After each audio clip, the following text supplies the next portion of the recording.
Hello friends, in today's video I'm gonna be walking through how to block customers on Shopify.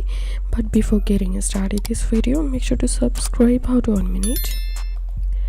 So open your admin panel and go to app section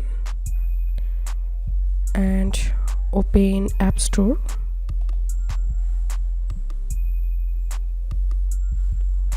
and search here EasyBan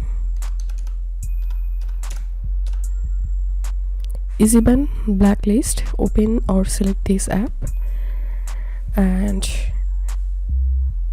here you can see for those unwanted customers, if you don't want them to place an order in your store anymore, just add their name or email address to blacklist. Then once they place an order in your store, the order will be cancelled automatically. So you have to add this app on your store or Shopify admin panel. Click on install app,